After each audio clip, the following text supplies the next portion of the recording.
नमस्कार दोस्तों, BK education में आपका स्वागत है। आज हम लेके आए हैं आपके लिए चैप्टर नंबर 7।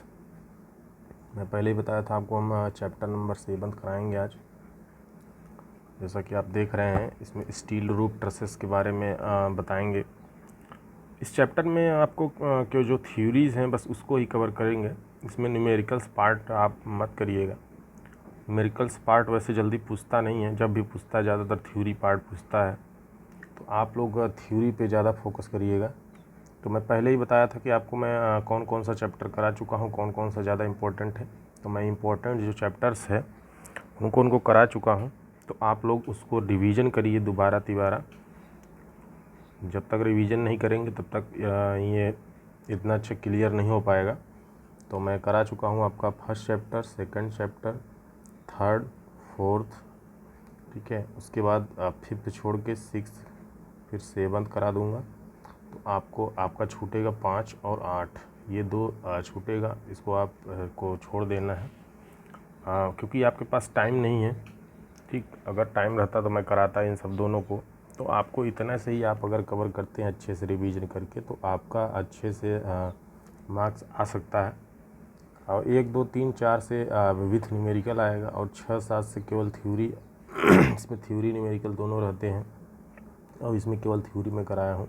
तो इतना ही अगर आप अच्छे से रिवीजन कर लेते हैं तो आपका नंबर अच्छा खासा आ जाएगा। पासिंग के एबव में भी आप पा सकते हैं, अच्छे नंबर से पास भी हो जाएंगे।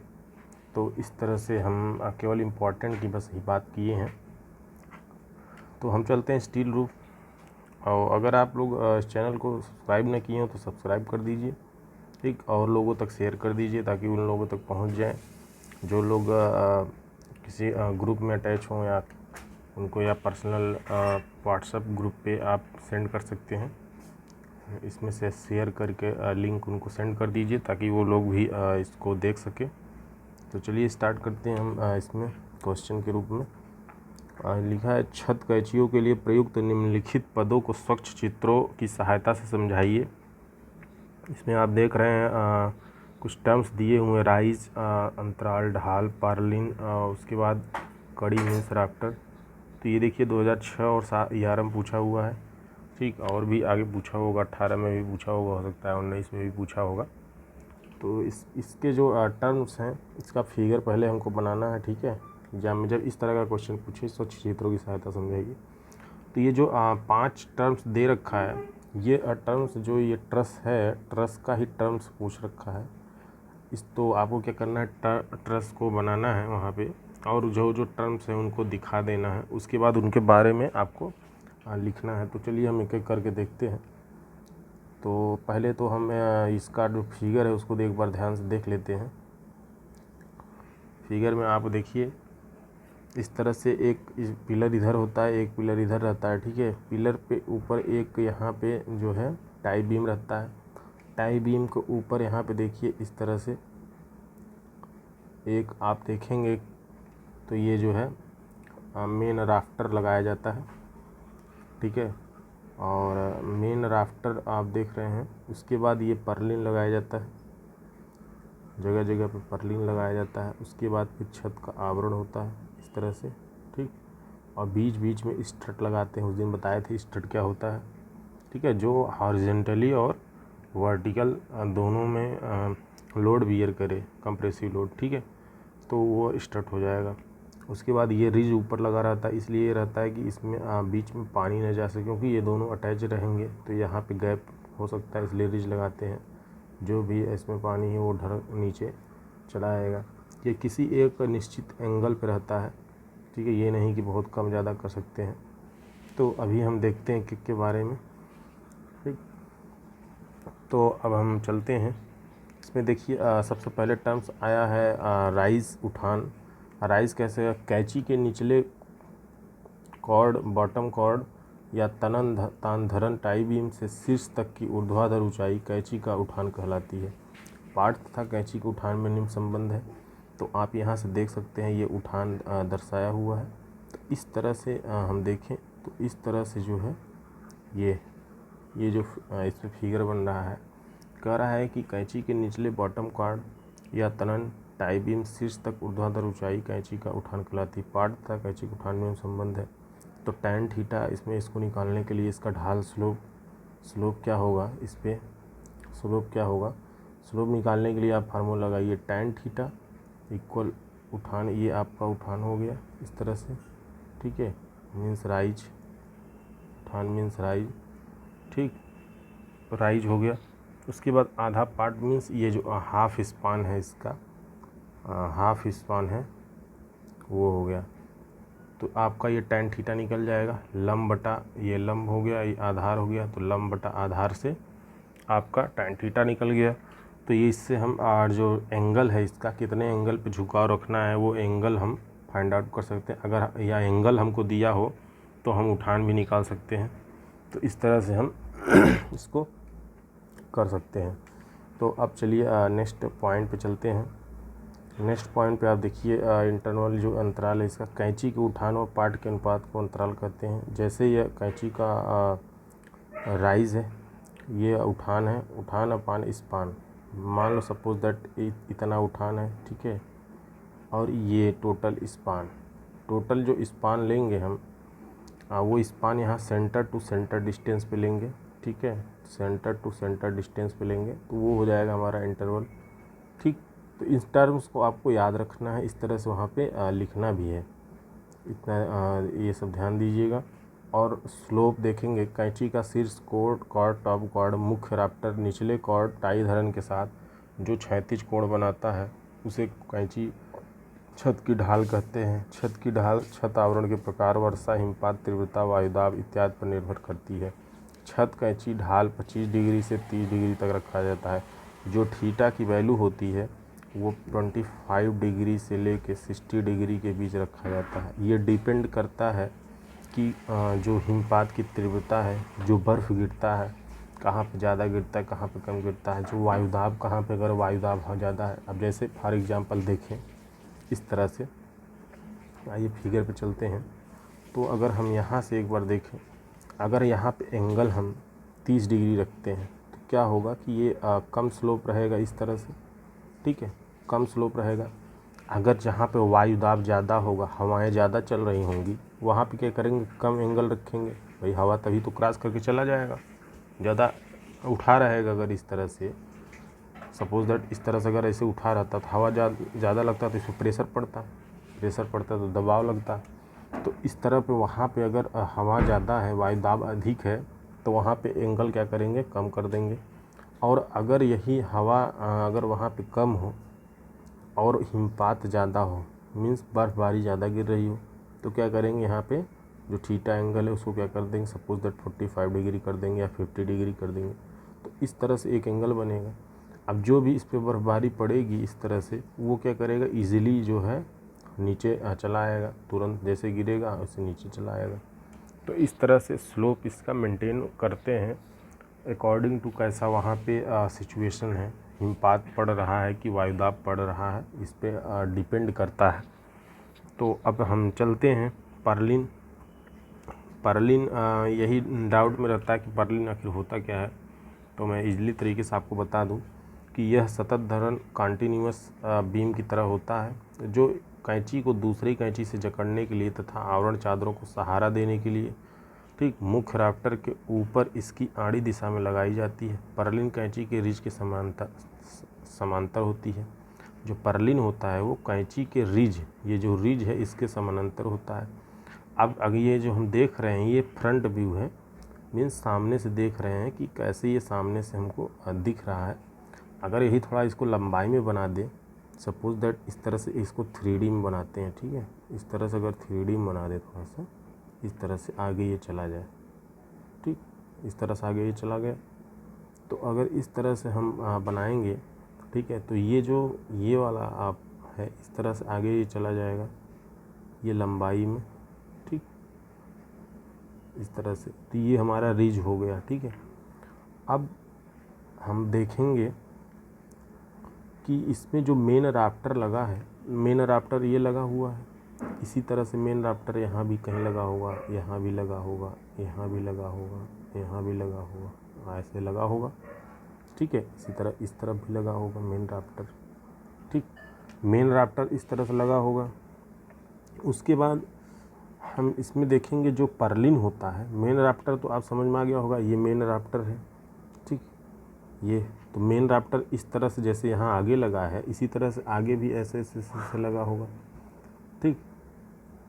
तो देखेंगे, सॉरी ये फिगर अब फिर से ऊपर बना देते हैं आपको।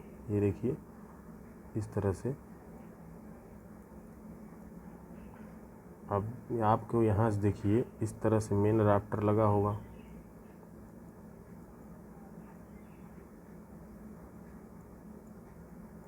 ठीक। तो ये मेन राफ्टर लगा है। अब इस पे कह रहा है कि यह सतत प्रकार की धरन होता है जो एक कैंची को दूसरे कैंची से जकड़ने के लिए तथा आवरण चादरों को सहारा देने के लिए। अब क्या है कि ये जो मेन राफ्टर लगा है यहाँ पे अटैच होगा, ये मेन अटैच होता है, ठीक। तो ये इनको क्या करेगा कि ये जकड़ने का कार्य करता है। अब मेन राफ्टर एक बार हम लगा देते हैं, आपको दिखा देते हैं ग्रीन से। इस तरह से मेन राफ्टर ये आगे बढ़ जाता है, ठीक है। इस तरह से मेन राफ्टर आगे की ओर बढ़ जाता है, ठीक। अब ये देखिए कंटिन्यूस हो गया भाई, आगे गया, एक बीम को छोड़ते हुए दूसरे बीम के आगे ऐसे ऐसे, तो ये मेन राफ्टर हो गया। अब कह रहा है आवरण चादरों को सहारा लेने के लिए, देने के लिए, अब इसके ऊपर जो आवरण कवर रखेंगे, चाहे वो टीन सेट जो भी रखे, तो क्या करेगा, ये सहारा देगा भाई। यहाँ पे लगा हुआ है तो ये सबसे टॉप पे है तो इसको सहारा देगा। तो मुख्य राफ्टर के ऊपर इसकी आड़ी दिशा में लगाया जाता है, मीन्स ये जो है इसके परपेंडिकुलर लगाया जाता है। पर्लिन कैंची के रिज के समांतर होता है। अब हम आपको दिखा दें कि रिज कहाँ लगा होता है। तो आपको यहाँ देख रहे हैं फिगर अपने, देखिए कोई कॉपी में, ये इस तरह से रिज रहता है ऊपर टॉप पे। तो इस तरह से रिज आगे जाएगा, इस तरह से, ये देखिए इस तरह से रिज सबसे टॉप पे रहेगा, ठीक। तो ये रिज के समानांतर है, ये देख सकते हैं आप। तो आपको इजीली अब फिगर समझ में आ गया होगा कि पर्लिन कैसे लगाया जाता है। पर्लिन हमेशा जो है जो मेन राफ्टर होता है उसके परपेंडिकुलर होता है और रिज के समानांतर होता है, ठीक है। ये चीज़ समझ में आ गया होगा आपको फिगर में। अब हम देखेंगे राफ्टर वही जो बताया मेन राफ्टर, यह कैंची के ढांचे का सबसे ऊपरी ढालू हुआ टाप होता है जिसके ऊपर पर्लिनें लगाई जाती हैं और संपीड़न प्रतिबल उपजते हैं इसमें। जाहिर सी बात है, ऊपर जब लोड लगेगा तो ये कंप्रेशन में हो जाएगा। तो ये आपको टर्म समझ में आ गया होगा सब, ठीक है।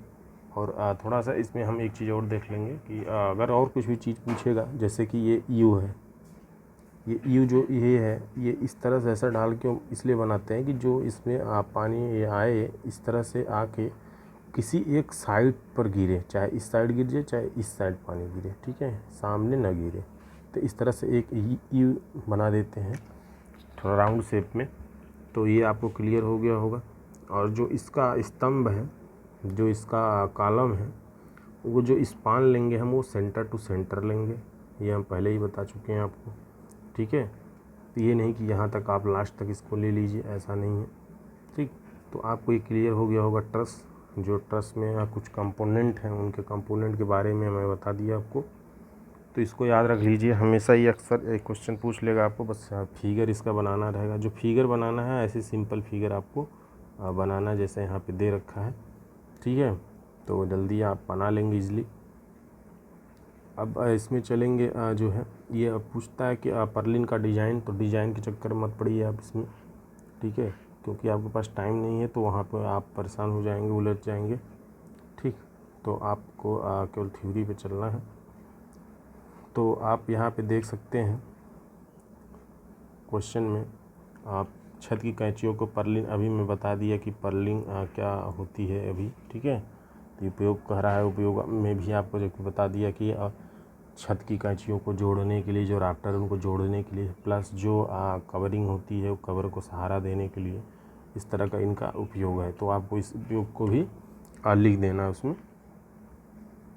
अब हम चलेंगे भार गिराएँ तथा जो लोड है उनको परिभाषित करने के लिए कह रहा है। तो ये डेड लोड और लाइव लोड, स्नो लोड पहले भी हम आपको करा चुके हैं कि फर्स्ट स्टार्टिंग में ही लोड के टाइप्स बता दिए थे। तो इसमें देखिए छत की स्थायी जो डेड लोड है, स्थायी भार, पदार्थों का भार अचल भार कहलाता है। जो स्वयं का भार होता है वो डेड लोड होता है। छत पर अस्थायी भार जैसे श्रमिकों आदि का भार, ठीक है, जैसे लोग चल रहे हैं, ठीक, तो वो चल भार हो गया। मीन्स जो लोग चलते हैं वो लाइव लोड हो गया। जब पवन चलती है या हवा चलती है तब उस पर जो लोड पड़ता है, ठीक है, जब हवा चली, कोई बिल्डिंग इस तरह से बना दी है या अपार्टमेंट बनाया, इस पे हवा चल रही है, तो इस पे जो हवा के कारण जो लोड लगेगा वो विंड लोड लगेगा। ठीक है, स्नो लोड जो बर्फबारी होगी उसके कारण जो लोड आएगा उस पर, ठीक है, वो हो जाएगा हमारा स्नो लोड। तो इसको आप ज़रूर देखिएगा, ठीक है।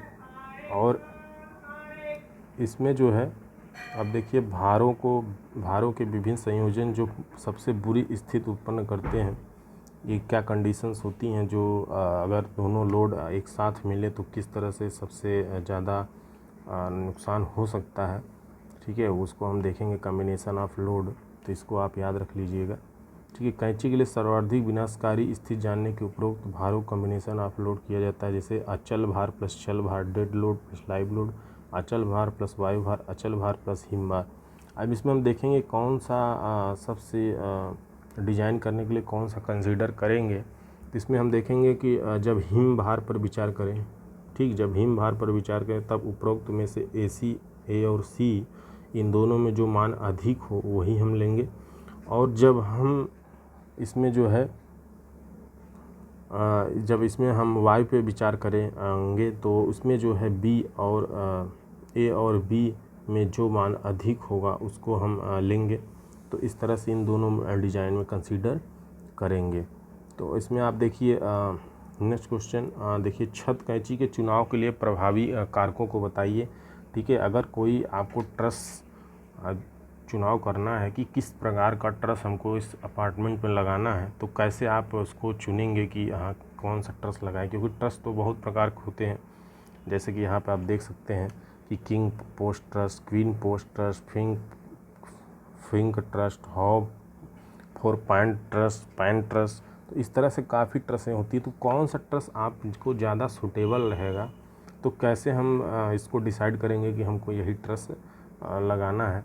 तो इसमें कुछ स्टेप्स हैं, उन स्टेप्स को आपको देखना है कि क्या क्या स्टेप्स हैं, ठीक है। तो आपको यहाँ देख सकते हैं कि पार्ट स्पान पहले देखेंगे कि छत की कैंची की आकृति का चयन करने पर इस स्पान का महत्व रहता है, ठीक है। स्पान देखेंगे, अगर स्पान बड़ा है, अभी मैं बता देता हूँ आगे आपको कि कितने स्पान के लिए कौन सा ट्रस ज़्यादा उचित रहेगा, ठीक है। सबका अलग अलग वैल्यू दे रखा हुआ है, अगर ज़्यादा स्पान का लगाना है तो कौन सा ट्रस आप यूज करेंगे, इस तरह से। और उसके बाद फिर जो है प्रतिबलों की प्रवृत्ति, ठीक है, कितना आप उस पर प्रतिबल कितना लोड लग रहा है उस पर भी डिपेंड करता है। तो इसको भी आपको देखना है यहाँ पे, ठीक है। उसके बाद इसमें लोड जो वेट आ रहा है, अभी जो मैं तीनों लोड बताया आपको 4, लाइव, डेड, विंड, स्नो, इस पर भी इसमें कंसीडर करेंगे, विचार किया जाता है। अब यहाँ पे देखेंगे इस्पाती छत के अभियांत्रिकी की विधि लिखिए। तो वही जो मैं बताया कि जो अभी 3 स्टेप बताया था वही इसमें 3 स्टेप ये देखिए है। और उसके बाद इसमें आप विश्लेषण भी ऐड कर लीजिए, डिजाइन ऑफ ट्रस मेंबर कर लीजिए और डिजाइन ऑफ ट्रस बियरिंग कर लीजिए। तो इसको 6 पॉइंट को आपको इसमें मेंशन करना है। जब डिज़ाइन के बारे में पूछे तो 6 पॉइंट यहाँ पे लिखा हुआ है, तो इसको आप ज़रूर देखिएगा, ठीक है। तो अब हम चलते हैं कि इसमें टाइप्स ऑफ जो ट्रस होता है वो कितने कितने मीटर के लिए जो है ये ट्रस रहता है। देखिए वही क्वेश्चन सेम यहाँ पे फिर पूछा है, इसमें थोड़ा सा बढ़ा दिया है कि कैंची क्या है, इसके कितने प्रकार होते हैं, कैंची के चित्र बनाकर विभिन्न भागों को दिखाइए। तो वही फिगर आपको सेम बना देना है, फिर जो पहले मैं क्वेश्चन कराया था उसमें सभी जो मेंबर्स हैं उनको दिखा देना है कि क्या क्या कौन सा मेंबर कहाँ है। और ट्रस का एक डेफिनीशन लिख देना है वहाँ पे आपको कि ये फ्रेम्ड स्ट्रक्चर होता है, ठीक है, और ढालू छतों का निर्माण इसमें किया जाता है। अनेक सीधी छड़ों को सिरों पर पिनों, बोल्टों, रिवटों और वेल्डों को द्वारा जोड़ त्रिभुजाकार इकाइयों में बनाया जाता है, ठीक है। तो ऐसी बनाई गई संरचना को जो है हम ट्रस कहते हैं। तो इस तरह से आपको जो है एक अपने डिफिनीशन लिख देना है, ठीक है। और कैंची के प्रकार में भी आपको कैंची के मुख्यतः निम्न प्रकार होते हैं, जैसे किंग पोस्ट, क्वीन पोस्ट, ठीक है। इस तरह से और भी इसके प्रकार हैं, फिग ट्रस, मिश्रित ट्रस, फेन ट्रस, उत्तर प्रकाशी ट्रस। तो इस तरह से आपके सभी जो है सभी ट्रसों के बारे में इसमें लिख देना है, ठीक है। ये क्वेश्चन आपको नहीं पढ़ना है, ठीक है, मैं पहले से बता दिया, इसके चक्कर में मत रहिएगा, ठीक। और हम देख लेते हैं इसमें जो है इसमें जो इम्पोर्टेंट है उसको ही हम आपको बता दे रहे हैं, ठीक है। थोड़ा सा इसको आप देख लीजिए, ये लास्ट है आपका।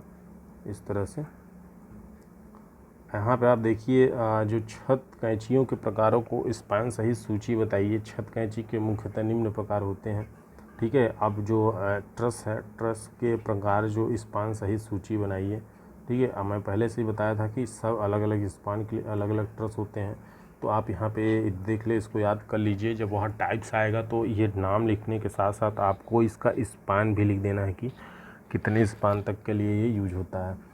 तो किंग पोस्ट ट्रस 6 मीटर तक के लिए, क्वीन पोस्ट ट्रस 6 से 9 मीटर तक के लिए, फिंग ट्रस 9 से 12 मीटर के लिए, हाउ फॉर पैनल ट्रस, ठीक है, 6 से 12 मीटर तक के लिए, फैन ट्रस 12 तक के लिए, ठीक है, हाउ 6 पैनल ट्रस 18 से 24 ट्रस के लिए, ठीक है। कंपाउंड फिंग ट्रस 12 से 18 मीटर तक के लिए, ठीक है।